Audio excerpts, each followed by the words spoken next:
तो नमस्कार साथियों, मेरा नाम है अनिल सेन और आज मेरे साथ है मेरे छोटे भाई परम मित्र प्रवीण जी सेन। और ये यूपीएससी की तैयारी कर रहे हैं और मैं आपको बताना चाहूँगा ये जो हमारा इंटरव्यू होने वाला है आज, हम उन मुद्दों पे बातचीत करेंगे कि इनको स्कूल टाइम के बारे में, ये आगे इनका क्या सपना है, सब चीज़ें जो कॉमन बातचीत हम स्टार्ट करते हैं। तो प्रवीण जी, सबसे पहले तो आपका बहुत बहुत धन्यवाद कि आप समय निकाल कर इस हमारे छोटे से पॉडकास्ट चैनल में आप समय देने आए। बहुत बहुत धन्यवाद आपका। बिल्कुल, बिल्कुल, बिल्कुल मैं सर। आपको कुछ ऐसी कॉमन जो चीज़ें हैं वो आपसे पूछना चाहूँगा जी, कि आपकी स्कूल टाइम में क्या जर्नी रही, आपने मतलब किस तरह से पढ़ाई करी है, आप में वो कहीं न कहीं आगे बढ़ने की जो प्रेरणा थी, आप किनको गुरु मानते हो, आपके इंस्पिरेशंस कौन हैं और आपका क्या सपना है कि आप लाइफ में कहाँ आपको जाना है? जी, बिल्कुल, जो आपने प्रश्न किया है कि मेरे गुरु कौन रहे अच्छा। हैं, मेरे जो सबसे पहले मैं अपने पढ़ाई का श्रेय मेरे माता-पिता और मेरे गुरुजनों को देना चाहूँगा। क्योंकि अब शुरुआत से क्या होता है अनिल जी कि शुरुआत से जिस वातावरण में हम जिस अनुकूलता में हम प्रवेश करते हैं, हुँ, वहीं से हमारी यात्रा शुरू होती है। बिल्कुल, तो सही। ये सब श्रेय परिवार वालों को जाता है कि उन्होंने ही मेरे को ये सक्षम बनाया, उन्होंने यहाँ तक कि मेरे को जोधपुर भेजा पढ़ाई के लिए, आगे की पढ़ाई के लिए। तो यही है कि सर्वप्रथम माता-पिता को श्रेय जाता है, फिर गुरुजनों को जहाँ पे मैं पढ़ा। पहले से 8वीं तक की पढ़ाई मैंने प्राइमरी स्कूल में, जो मेरे घर के पास में ही थी, हुँ, वहाँ पे ही जो मेरे गाँव में थी। और 8वीं के बाद मेरे गाँव में 9वीं, 10वीं, 11वीं, 12वीं के लिए मतलब उच्च प्राथमिक शिक्षा के लिए कोई स्कूल थी नहीं। जी, तो इस कारण मैं चला गया प्राइवेट स्कूल। जी, 9वीं से 12वीं तक मैंने प्राइवेट स्कूल शिक्षा ग्रहण की। वो थी बागोड़ा तहसील में थी। जी, तो वहाँ पे मैंने 9वीं से 12वीं तक की पढ़ाई की। तो फिर वहाँ पे मैंने कई लोगों को सुना था कि यूपीएससी करके एक कलेक्टर बन सकते हैं। यूपीएससी में एक सफल व्यक्ति बन सकते हैं।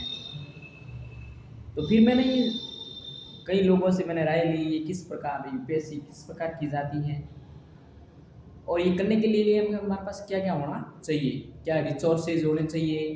क्या चीज़ होनी चाहिए? हमारे अंदर कैसी व्यावहारिकता होनी चाहिए? क्या ज्ञान होना चाहिए? क्या नॉलेज होनी चाहिए?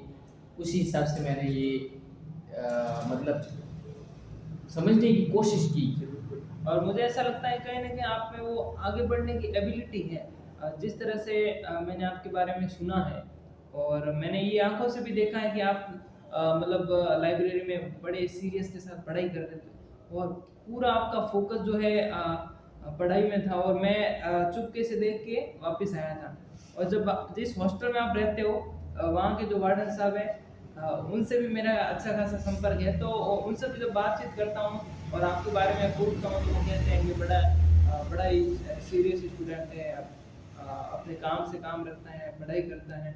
तो मुझे ये कुछ ऐसी बातें आपको बहुत अच्छी लगी और मैं आपको बहुत-बहुत बधाई देना चाहूँगा आपकी उज्ज्वल भविष्य के लिए। और अब आपसे मैं कहना चाहूँगा कि आप मुझसे कुछ ऐसे सवाल पूछे जिससे जो है हम व्यूअर्स तक एक अच्छी नॉलेज, अच्छी बातें पहुँचा सकें। धन्यवाद सबसे पहले तो आपको मैं करना चाहूँगा। जी, बिल्कुल। आपने उज्ज्वल भविष्य की बहुत-बहुत शुभकामनाएँ धन्यवाद। की है मेरे को, तो बहुत-बहुत धन्यवाद, बहुत-बहुत आभार आपको और बहुत-बहुत मेरे वार्डन साहब को आभार जो आप तक मेरी जर्नी शेयर जी, की। बिल्कुल। आप यहाँ तक आए एक साधारण व्यक्ति का इंटरव्यू लेने, जी, ये इससे और बढ़कर क्या हो सकता है मेरे जी, लिए? बिल्कुल, जी। और वो भी ये जो दर्शक देख रहे हैं उनके लिए ये की बात है कि देखो मतलब मैंने 12वीं के अंदर 90% बनाए आर्ट्स के अंदर और उसके बाद मैं जोधपुर आया तो मेरी मेहनत बहुत ही अच्छी रही। बीए फर्स्ट सेमेस्टर हो गया उसके अंदर भी मेरे अच्छे मार्क्स आए। मैं कविताएँ भी लिखता हूँ, वो उनको ज्ञात है। जी, तो बिल्कुल। 2-3 ऐसी सफलताएँ उनको देख कर के यहाँ मेरे पास पहुँचे हैं अनिल जी।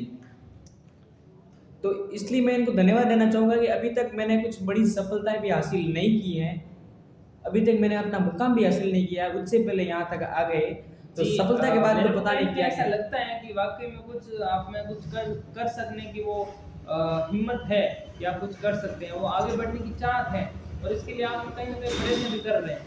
अब मैं आपसे दोबारा ये कहना चाहूँगा, आप मुझसे ऐसे कुछ क्वेश्चंस करें जिससे हम सही नॉलेज अपने व्यूअर्स तक पहुँचा सकें।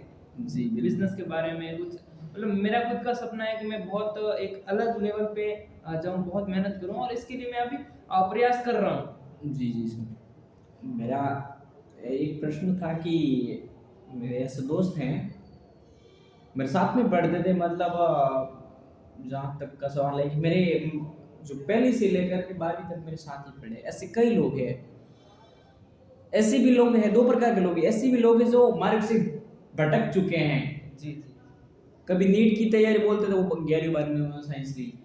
कभी नीट की तैयारी बोलते थे, कभी नर्सिंग की बोलते थे, कभी बीएससी की बोलते थे और वो अब बीएसटीसी तक सीमित रह गए। तो उनको किस फील्ड का चयन करना चाहिए? क्या बिज़नेस में वो जा सकते हैं? जी, बिल्कुल मैं तो यही कहना चाहूँगा कि बिज़नेस करेंगे तो ही हम अपने अपने आप को एक अच्छे लेवल पे लेके जाएँगे और अपने समाज का कहीं न कहीं हम सपोर्ट कर सकेंगे और इस देश की इकोनॉमी में हम अहम रोल अदा कर पाएँगे। और मुझे ऐसा लगता है कि अभी जो मोदी जी का सपना है 2047 तक भारत को एक अलग मुकाम पे लेके जाना, और उसके लिए जो तमाम देश के जो युवा साथी हैं उनसे मैं आग्रह करता हूँ कि आप बिज़नेस के क्षेत्र में आइए और काम करिए और अपना एक उच्च मुकाम हासिल करिए। और इसके लिए मैं खुद भी प्रयास कर रहा हूँ और मैं बहुत अभी अभी से फर्स्ट ईयर के साथ-साथ मैं ऐसी इंटर्नशिप कर रहा हूँ, मतलब काफ़ी चीज़ें कर रहा हूँ, नए-नए कोर्स कर रहा हूँ, बुक्स पढ़ रहा हूँ, नए-नए लोगों से मिल रहा हूँ। तो वो तमाम चीज़ें जो बिज़नेस के क्षेत्र में मुझे कहीं न कहीं आगे लेके जाए, वो सब एक्टिविटी मैं जो कर रहा हूँ। आपने बताया है, अनिल जी ने एक बताया है कि मैं जो बिज़नेस की तरफ जा रहा हूँ, तो इसमें किताबों का बड़ा योगदान है कि ये किताबें पढ़ते हैं। हालाँकि मेरे मित्र हैं, मैं जब से अजीब गाँव मित्र। से आया, गाँव से मैं जोधपुर आया, तो सर्वप्रथम मुलाकात इनसे हुई। जी। ये कल्याणपुर के रहने वाले हैं, छोटे से गांव से बिलोंग करते हैं और ग्रामीण परिवेश से बिलोंग करते हैं। इनके परिवार वाले खेती करते हैं और वो यहाँ पे अनिल जी को यहाँ पे भेजा है।